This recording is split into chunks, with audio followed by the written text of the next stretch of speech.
का कंडक्ट है वो राम के आचरण के ही विरुद्ध है। जिस राम की बात करते हैं, राम तो विनम्रता की बात करते हैं, राम तो मर्यादा की बात करते हैं। ये सारे तो अमर्यादित हैं, ये सारे तो अनैतिक हैं। जो देश आगे बढ़ते हैं उन देशों के अंदर एक खास बात होती है। ऑस्ट्रेलिया हो, न्यूजीलैंड हो, डेनमार्क हो, स्वीडन हो, नॉर्वे हो, नेदरलैंड हो, जर्मनी हो, वो होता है उनका चरित्र। कोई देश पैसे से महान नहीं बनता कि तीसरी चौथी बड़ी इकोनॉमी होगी तो महान हो गए, पांचवी बड़ी इकोनॉमी होगी तो महान हो गए।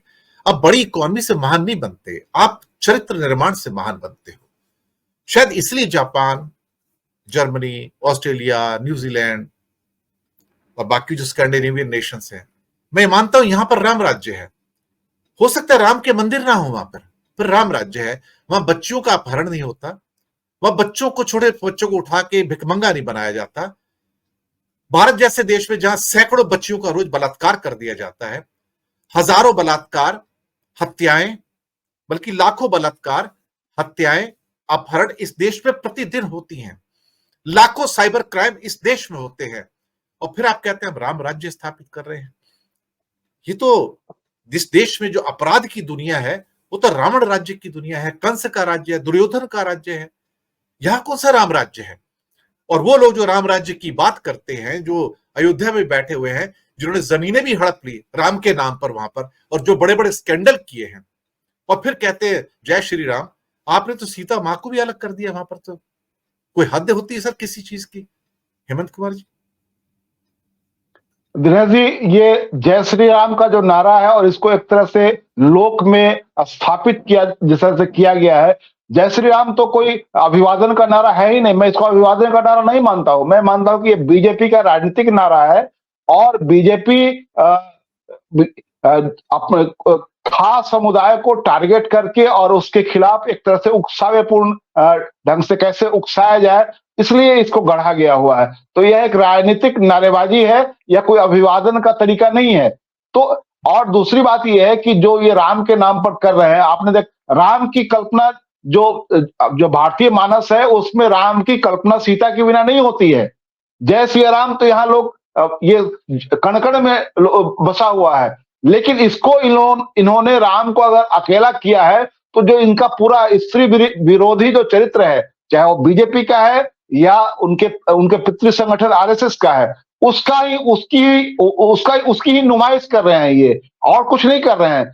ये स्त्री विरोधी कैसे हैं, ये स्त्रियों का कितना सम्मान करते हैं, आप इस चीज को, अयोध्या के बहुत सारे संत इसको लेकर सवाल उठा रहे हैं कि ये जो कुछ हो रहा है ये शास्त्रों के मुताबिक नहीं है। दूसरी बात यह है कि खुद नरेंद्र मोदी जी को जो कहा जा रहा है कि उनसे उद्घाटन करवाया जाएगा, तो उनसे उद्घाटन करवाना तो बिल्कुल अनर्थ की तरह है।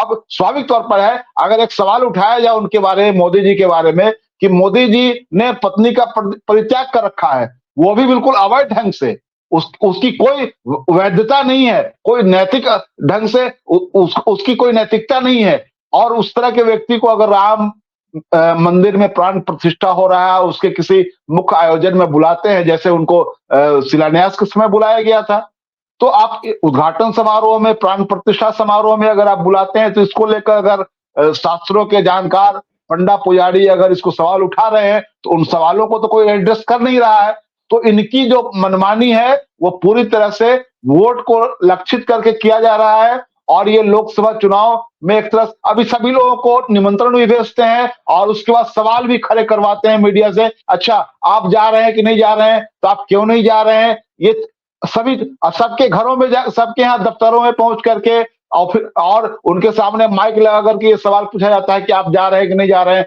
आपके नेता को निमंत्रण मिला है, आपका नेता जा रहे हैं कि नहीं। अब ये लगता है कि वो राम मंदिर में प्राण प्रतिष्ठा नहीं हो रही है, बल्कि वहां बीजेपी के किसी नेता के घर में शादी विवाह हो रहा है।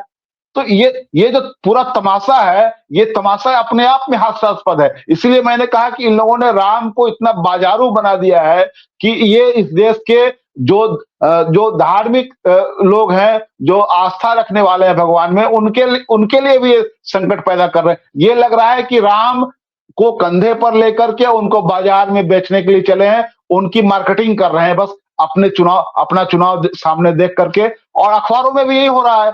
मैंने जो कहा आपको, एक बड़े संपादक जी का जो मैंने दिखाया कि ये लगातार वहां अपने उनकी बायलाइन छप रही है, ग्रुप एडिटेड है अखबार के, और उस क्या छाप रहे हैं, तो राम की चौपाइयां रोज छाप रहे हैं, जिसमें उनका कोई योगदान नहीं है। तो ये अपने आप में कितना हास्यास्पद है कि लगता है कि संपादक जी ना हो, वो कथावाचक हो गए हैं।